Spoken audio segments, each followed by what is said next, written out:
വിവേകാനന്ദ പാറയിൽ ധ്യാനമിരിക്കുകയാണ്. അധികാരം ഉറപ്പിച്ചു എന്നുള്ള പ്രതീതിയാണോ നരേന്ദ്രമോദിയും ഇന്ത്യയും നൽകുന്നത്? അന്വേഷണത്തിന്റെ ആരംഭഘട്ടത്തിൽ തന്നെ ഒരു സത്യം ബോധ്യമായി. ഇവിടെ ക്യാമറ കണ്ണുകളുടെ മുമ്പിൽ ധ്യാനത്തിലേക്ക് നീങ്ങുന്നത് രണ്ട് രീതിയിൽ അതിനെ കാണാം. രാജ്യത്തിന്റെ ഭാഗധേയം നിർണയിക്കേണ്ട പ്രധാന ഭരണാധികാരി ഒരു ആത്മീയ ഒരു ഉണർവിന്റെ പശ്ചാത്തലത്തിൽ വരുന്നു. അത് ജനമറിയണം എന്നത് അതിന്റെ പോസിറ്റീവ് സൈഡ്. വെറും ഭയങ്കരനല്ല, ഭയങ്കരമായ ആള്. നെഗറ്റീവ് സൈഡ് എന്ന് പറയുന്നത് അതിനകത്തൊരു പ്രകടനപരതയുണ്ട്, അതിനകത്തൊരു ഒരു സന്ദേശമാണ്. എന്താണാവോ പുതിയ കണ്ടുപിടുത്തം? ഇത് ദൈവികമായ ഒരു പരിവേഷം എൻ്റെ മേൽ ഇങ്ങനെ വ്യാപരിക്കുന്നു. അത് ഒരു പക്ഷേ ഞാൻ നിങ്ങൾക്ക് നൽകുന്ന ഗ്യാരണ്ടി കോൺഫിഡൻസിന് ഒരു ദൈവിക പരിവേഷം കൂടിയുണ്ട് എന്ന മറ്റൊരു നറേറ്റീവ്. അപ്പം അതിനകത്ത് ലോജിക്കില്ല. നിനക്കതൊക്കെ എങ്ങനെയാ സാധിക്കുന്നത്?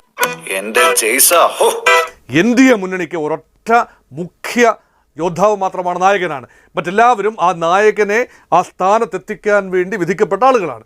അതാണ് ഒരു നറേറ്റീവ്. അതിൽ സ്റ്റെബിലിറ്റി ഉണ്ട്, ഫോക്കസ് ഉണ്ട്, ഒരു ഇലക്ട്രൽ ഡൈനമിക്സ് ഉണ്ട്, എല്ലാം ഉണ്ട്. മറുവശത്ത് അങ്ങനെയല്ല, കുറച്ചുകൂടി വികേന്ദ്രീകൃതമായ ഒരു നേതാവാര് എന്ന് അറിയാത്ത രീതിയിൽ. അപ്പോൾ ആര് ധ്യാനം ഇരിക്കും? മറുവശത്ത് ധ്യാനം ഇരിക്കണമെന്ന് വെച്ചാലും രാഹുൽ ഗാന്ധി ധ്യാനം ഇരുന്നിട്ട് കാര്യമുണ്ടോ? അതോ മല്ലികാർജ്ജുന ഖാർഗെയാണോ ഇരിക്കേണ്ടത്? അതിന് അങ്ങനെ ആരെ കാണിക്കും? അപ്പോൾ അങ്ങനെ ഉറപ്പായി ഒരു മുഖം കാണിക്കാനില്ലാതെ വരുന്ന ഓപ്പോസിഷൻ.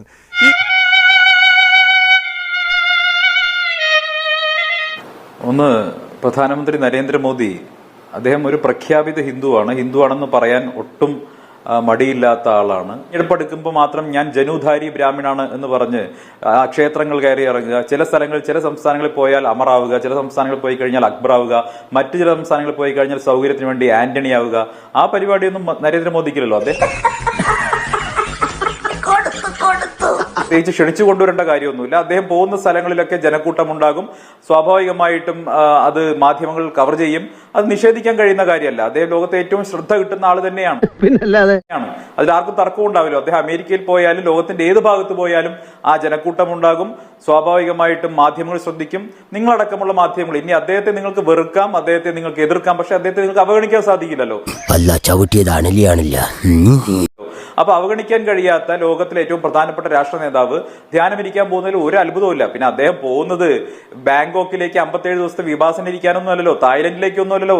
2014 തെരഞ്ഞെടുപ്പ് കഴിഞ്ഞപ്പോൾ രാഹുൽ ഗാന്ധി തായ്ലൻഡിൽ വിഭാസന ധ്യാനം ഇരിക്കാൻ എന്ന പേരിൽ മുങ്ങിയതൊക്കെ നമുക്കറിയുന്ന കാര്യമല്ലേ.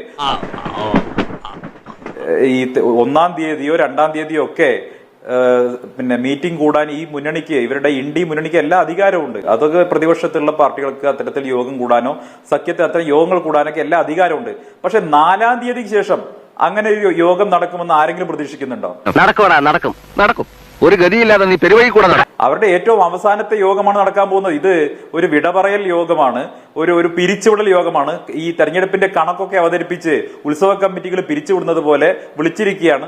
അതിലെല്ലാ ആളുകളൊക്കെ പങ്കെടുക്കില്ല എന്നാണ് പറയുന്നത്. കാരണം 4-ാം തീയതി റിസൾട്ട് വന്നു കഴിഞ്ഞാൽ ഈ മുന്നണി ഉണ്ടാകില്ല എന്നുള്ള കാര്യം എല്ലാവർക്കും അറിയുന്ന കാര്യമാണ്. 2019-ലും 2014-ലും ഒക്കെ BJP വരില്ലെന്നും BJPക്ക് ഇതാ വലിയ തിരിച്ചടി സംഭവിക്കാൻ പോകുന്നു എന്നൊക്കെ മാധ്യമങ്ങൾ റിപ്പോർട്ട് ചെയ്ത് അതേ ശൈലിയിൽ ഇപ്പോഴും ചെയ്തുകൊണ്ടിരിക്കുന്നേ ഉള്ളൂ. പക്ഷേ മാധ്യമ പ്രവർത്തകർക്കും അറിയാം, ഡൽഹിയിൽ പോയ ആളുകൾക്കും UPയിൽ പോയ ആളുകൾക്കും ഒക്കെ അറിയാം, നരേന്ദ്രമോദി വീണ്ടും അധികാരത്തിൽ വരാൻ പോകുന്നു, 3-ാം തവണ അധികാരത്തിൽ വരാൻ പോകുന്നു, വലിയ ഭൂരിപക്ഷം ഉണ്ടാവും. ഇതൊക്കെ തർക്കമില്ലാത്ത കാര്യമാണ്. പക്ഷേ കേരളത്തിൽ നിന്നുള്ള മാധ്യമ പ്രവർത്തകർ, കാരണം 4-ാം തീയതി വരെ TRP വേണമല്ലോ, റേറ്റിംഗ് വേണമല്ലോ, അതിന്റെ ഭാഗമായി BJP തോൽക്കുമെന്ന് പറഞ്ഞുകൊണ്ടിരുന്നാൽ കുറെ ആളുകൾ കാണാനുണ്ടാകും. അതിന്റെ ഭാഗമായിട്ടുള്ള പ്രചരണം നടക്കുന്നു എന്നേ ഉള്ളൂ. സത്യമാണെങ്കിലും എനിക്ക് അംഗീകരിച്ചു കൊടുക്കാൻ പറ്റുമോ? ഞങ്ങൾക്ക് എന്തായാലും ഒരു ആശങ്കയുമില്ല. പ്രത്യേകിച്ച് നരേന്ദ്രമോദിയുടെ ഒരു ഗുജറാത്ത് മുഖ്യമന്ത്രിയായിരിക്കുന്ന കാലത്തൊട്ട് തന്നെ അദ്ദേഹത്തിന്റെ ഒരു സ്വഭാവം നമുക്കറിയാം. തെരഞ്ഞെടുപ്പ് റിസൾട്ട് വരുന്ന സമയത്തും അദ്ദേഹം സ്വന്തം ഓഫീസിൽ ഇരുന്ന് അദ്ദേഹത്തിന്റെ ജോലിയിൽ വ്യാപൃതനായിരിക്കും. അദ്ദേഹം തെരഞ്ഞെടുപ്പ് റിസൾട്ട് പലപ്പോഴും പരിശോധിക്കാറ് പോലുമില്ല എന്നുള്ളതാണ് നമ്മളൊക്കെ വായിച്ചിട്ടുള്ളത്. അതുകൊണ്ട് തന്നെ അദ്ദേഹത്തിന് അതിൽ ഒട്ടും ആശങ്കയില്ല എന്നുള്ള കാര്യത്തിൽ ഒരു തർക്കവും വേണ്ട. വർദ്ധിതമായിട്ടുള്ള ഭൂരിപക്ഷത്തോടു കൂടി വീണ്ടും ദേശീയ ജനാധിപത്യ സഖ്യം അധികാരത്തിൽ വരും. ഇന്ത്യ മുന്നണിയുടെ അവസാനത്തെ യോഗമാണ് നടക്കാൻ പോകുന്നത്. സ്വാഭാവികമായിട്ടും വിസ തീർന്ന കേജ്രിവാൾ തിരിച്ച് തിഹാർ ജയിലിലേക്ക് പോവുകയാണ്. പോകുന്ന കേജ്രിവാളിന് ഒരു യാത്രയയപ്പ് കൂടി കൊടുക്കാൻ ഉദ്ദേശിച്ചുകൊണ്ട് പൂര കമ്മിറ്റി പിരിച്ചുവിടാൻ പോവുകയാണ്. ആ കമ്മിറ്റി പിരിച്ചുവിടൽ യോഗമാണ് 1-ാം തീയതി നടക്കാൻ പോകുന്നത്. ഇതൊക്കെ എന്റെ തലയിലാവൂലോ. അതെങ്ങനെ നിന്റെ തലയിലാവണം? പിന്നെ നീ കയറിയേക്കോ? ഞാനാക്കണ ഞാൻ അതിന്റെ ഒരു കുറവ് മാത്രം. പശ്ചിമ ബംഗാളിൽ ഇത്തവണ ബി.ജെ.പിയുടെ സീറ്റുകളുടെ എണ്ണം കുറയാനാണ് സാധ്യത. കാരണം കഴിഞ്ഞ തെരഞ്ഞെടുപ്പിൽ ഉണ്ടായിരുന്ന ഭരണവിരുദ്ധ വികാരം നല്ലൊരു ബി.ജെ.പിക്കാണ് ലഭിച്ചത്. ഇത്തവണ അത് ഇടതുപക്ഷ കോൺഗ്രസ് സഖ്യത്തിനും ലഭിക്കുവാനുള്ള സാധ്യതയുണ്ട്. പക്ഷെ ചെറിയൊരു പ്രശ്നമുണ്ട്.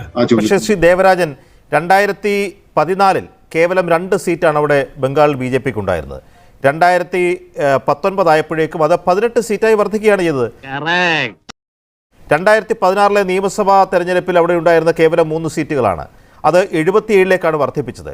ആ വോട്ട് ഷെയർ ആനുപാതികമായിട്ട് എത്ര കൂടി എന്നുള്ളത് നമുക്കറിയാം. അപ്പോൾ അന്നും പൊതുവേ വിലയിരുത്തിയിരുന്നത് അത്ര എളുപ്പത്തിൽ ബി.ജെ.പിക്ക് കടന്നുകൂടാനോ ഇത്രയും നന്നായി വോട്ടുകളും സീറ്റുകളും സമാഹരിക്കാൻ പറ്റാത്ത ഒരു സ്ഥലമാണ് പശ്ചിമ ബംഗാൾ എന്നുള്ളതാണ്.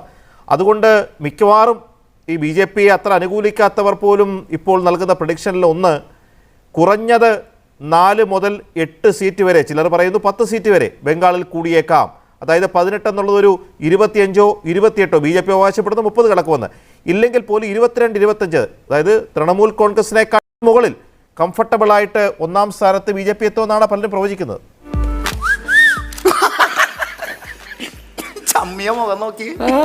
അല്ല, ആ പ്രവചനത്തിന്റെ അടിസ്ഥാനം എന്താണെന്ന് എനിക്ക് മനസ്സിലാകുന്നില്ല. കാരണം ഞാൻ ഇവിടുത്തെ ഈ 7 ഘട്ട തെരഞ്ഞെടുപ്പുകളിൽ മിക്കവാറും എല്ലാ സ്ഥലങ്ങളിലും സഞ്ചരിച്ചുകൊണ്ടിരിക്കുന്ന ഒരാളാണ്. ഭയങ്കരം തന്നെ. പരമ്പരാഗതമായി ഇടതിന് കിട്ടിക്കൊണ്ടിരുന്ന വോട്ടുകൾ പലതും ബി.ജെ.പിയിലേക്ക് തന്നെയാണ് കഴിഞ്ഞ 2019 പോയത് എന്നുള്ള ഒരു യാഥാർത്ഥ്യമാണ്. കണക്കിന്റെ ആ പാറ്റേൺ പരിശോധിച്ചാൽ മനസ്സിലാവും. അതുകൊണ്ട് അതേപോലെ തന്നെ പശ്ചിമ ബംഗാളിലുള്ള ബി.ജെ.പി വിരുദ്ധ വോട്ടുകൾ നിങ്ങൾ മമതാ സഖ്യവും കോൺഗ്രസ് ഇടത് സഖ്യവുമായി ഭിന്നിപ്പിക്കുന്നില്ലേ അവിടെ? അതിലേക്ക് ഞാൻ വരാം. ഒത്തില്ല. അതിനൊരു അടിസ്ഥാനം കൂടി ഉണ്ടാവണമല്ലോ. ആ ഗ്രാഫ് താഴോട്ട് പോകാനുള്ള നിരവധിയായ കാരണങ്ങളാണ് ഞാൻ ആദ്യം പറഞ്ഞത്. അതിപ്പോൾ ഇവിടെ നിലനിൽക്കുന്നു എന്നുള്ളത് കൊണ്ടാണ് ഈ പറഞ്ഞ സീറ്റുകളിലേക്ക് ബി.ജെ.പിക്ക് ഇത്തവണ എത്താൻ കഴിയില്ല. ആരും വിളിച്ചില്ലല്ലോ. എനിക്ക് തോന്നിയതായിരിക്കും. പോട്ടെ.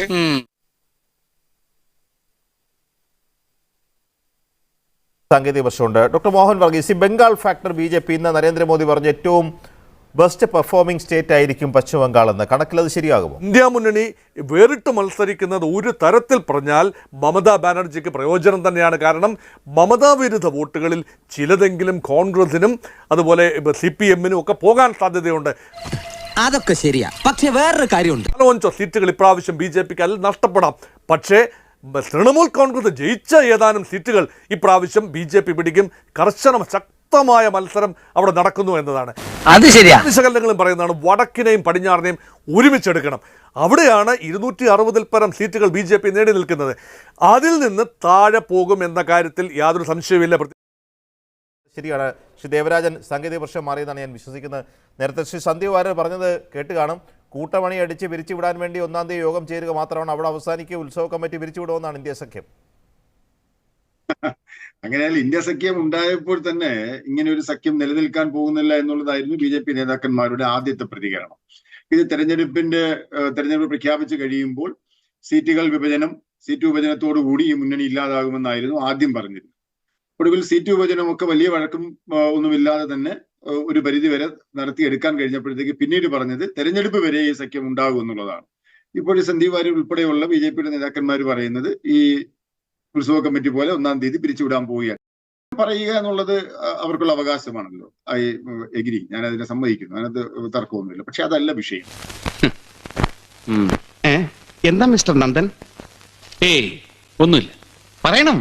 Let's share the joke. ഇവിടെ ശ്രീ ഫോർവേഡ് ബ്ലോക്കിന്റെ ദേവരാജൻ അദ്ദേഹം പറഞ്ഞ കാര്യം, ഈ ഞങ്ങൾ ആദ്യം തന്നെ പ്രവചിച്ചു ഇന്ത്യ മുന്നണി യാഥാർത്ഥ്യമാവില്ല എന്ന് പ്രവചിച്ചു എന്നാണ് അദ്ദേഹം പറയുന്നത്. അദ്ദേഹം കൽക്കട്ടയിലല്ലേ ഇരിക്കുന്നത്? അവിടെ മുന്നണി ഉണ്ടോ? അവിടെ മമതാ ബാനർജിയുടെ ആഫീസിൽ ദേവരാജൻ കയറി ചെന്നാൽ എങ്ങനെയായിരിക്കും സ്വീകരണം കിട്ടാൻ പോകുന്നത്? നല്ല തല്ല് കിട്ടില്ലേ? അതല്ലേ അവിടെ സംഭവിക്കാൻ പോകുന്നത്? മമതാ ബാനർജിയുടെ സ്വഭാവം, ദേവരാജന്റെ സ്വഭാവം മോശമായതുകൊണ്ടല്ല, മമതാ ബാനർജിയുടെ ഫാസിസ്റ്റ് സ്വഭാവം കാരണം ദേവരാജനെ ആക്രമിക്കാൻ സാധ്യതയുണ്ടെന്നാണ് ഞാൻ ഉദ്ദേശിച്ചത്. അപ്പോൾ ഇന്ത്യ മുന്നണി എന്ന് പറയുന്നത്, നിങ്ങൾ ഈ പറയുന്ന മുന്നണി നിങ്ങളിരിക്കുന്ന കൽക്കട്ടയിൽ പോലും യാഥാർത്ഥ്യമല്ല. ഒന്ന് ഇനി 1-ാം തീയതി മീറ്റിംഗിൽ മമതാ ബാനർജി പങ്കെടുക്കുന്നുണ്ടോ? ഇല്ലല്ലോ, പങ്കെടുക്കുന്നില്ലല്ലോ. അപ്പോ ഈ മുന്നണി ഉണ്ടോ എന്നുള്ള കാര്യം തന്നെ ഉറപ്പില്ല. മാത്രമല്ല കോൺഗ്രസിന്റെ നേതാവ് അധിർ രഞ്ജൻ ചൗധരി എന്താ പറയുന്നത്?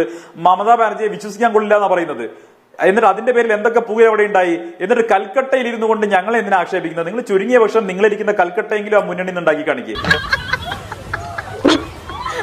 അതിന് നിങ്ങൾ സഹായിച്ചിട്ടില്ല. 2, ഈ മുന്നണിയുടെ ഭാവി എന്തായിരിക്കുമെന്ന് സംബന്ധിച്ച് നേരത്തെ ഉണ്ടായിരുന്ന അനുഭവങ്ങൾ എന്നാണെന്ന് പറയുന്നത്. നിങ്ങൾ ഈ മുന്നണി തുടക്കത്തിൽ ഉണ്ടായിരുന്ന ആളുകളൊക്കെ എവിടെയാണ്? മമതാ ബാനർജി ഇപ്പൊ ഇല്ല. നിങ്ങളുടെ കൺവീനർ ആയിട്ടുണ്ടായിരുന്ന നിതീഷ് കുമാർ ഇപ്പൊ എവിടെയാ ഉള്ളത്? ഇപ്പൊ ആ നിതീഷ് കുമാർ ഉള്ളത് ഞങ്ങളുടെ കൂട്ടത്തിലാണ്, NDA-യിലാണ് ഉള്ളത്. ഇനി 1-ാം തീയതി മീറ്റിംഗ് കഴിഞ്ഞാൽ, അത് പിരിച്ചുവിടൽ കഴിഞ്ഞാൽ നിങ്ങളുടെ മുന്നണിയിലുള്ള എത്ര പേർ അവിടെ ബാക്കി ഉണ്ടാവും എന്നുള്ള കാര്യം 4-ാം തീയതി കഴിഞ്ഞാൽ അറിയാം. സ്വാഭാവികമായിട്ടും തെരഞ്ഞെടുപ്പിന് വേണ്ടിയുള്ള ഒരു ലിവിംഗ് ടുഗദർ മാത്രമായിരുന്നു. ഇതൊരു കല്യാണമായിരുന്നില്ല. ഇന്ത്യ മുന്നണി ലീഗലി മാരീഡ് അല്ല, അതൊരു ലിവിംഗ് ടുഗദർ സൗകര്യത്തിന് വേണ്ടിയിട്ടുള്ളതാണ്. അതിന് പ്രത്യേകിച്ച് നിങ്ങൾക്ക് ഇതിൽ കുട്ടി ഉണ്ടാകാൻ പോകുന്നില്ല. അതുകൊണ്ട് സ്വാഭാവികമായിട്ടും 1-ാം തീയതി കഴിഞ്ഞാൽ ഇത് പിരിച്ചുവിടാൻ പോകുന്ന ഒരു ബന്ധം മാത്രമാണ്. മുത്തലാഖ് ചൊല്ലി നിങ്ങൾ പിരിയാൻ പോവുകയാണ്. ഇതിലപ്പുറം ഒന്നും സംഭവിക്കാൻ പോകുന്നില്ല. ആവശ്യമില്ലാണ്ട് വല്ല ആവശ്യം ഉണ്ടായിരുന്നതാണോ? നാക്കം വെച്ചോണ്ട് വെറുതെ ഇരുന്നാ പോരെ. തന്നെ ബീഹാറിൽ നിങ്ങളുടെ സഖ്യകക്ഷിയായി ഇവിടെ ശിലയുണ്ടാക്കാൻ വേണ്ടി തീരുമാനിച്ചിട്ട് എന്താണ് മുന്നണി ഉണ്ടാക്കാൻ വന്ന് ശിലയും കൊണ്ട് ഊരിപ്പോയ നിതീഷ് കുമാർ നിങ്ങൾക്കവിടെ കൂടുതൽ സീറ്റ് സമ്പാദിച്ച് നൽകുമെന്നൊക്കെ ഉള്ളത് ഒരു അവകാശവാദമായി പറയാനല്ലേ കഴിയത്തുള്ളൂ. മറുപടി ഉടനെ വേണം. അല്ല, അവര് മറ്റേ അപ്പുറത്ത് ഇന്ത്യ മുന്നണിക്കാരുടെ അവകാശവാദം എന്ന് പോലും പറയാൻ പറ്റില്ലല്ലോ. അത് മലർപ്പൊടിക്കാരന്റെ സ്വപ്നമല്ലേ? ഒരു മലർപ്പൊടിക്കാരന്റെ സ്വപ്നം മാത്രമല്ലേ ഇന്ത്യ മുന്നണിയുടേത്? ഞങ്ങൾ നിലവിൽ ഭരിക്കുന്നവരാണ്. ഞങ്ങൾ ഈ ഇത്രയും 10-16 സംസ്ഥാനം ഭരിക്കുന്നവരാണ്. ഞങ്ങൾ പറയുന്നതിന് എന്തെങ്കിലും ഒരു ആധികാരികതയുണ്ട്. അവര് പറയുന്നതിന് ഈ സ്വപ്നത്തിനപ്പുറം എന്താ ഉള്ളത്? എനിക്ക് എന്തിന്റെ കേടായിരുന്നു? അവര് ഉറക്കം എണീറ്റ് കഴിഞ്ഞാൽ അവർക്ക് മനസ്സിലാവും അവർ തോറ്റിരിക്കുന്നു.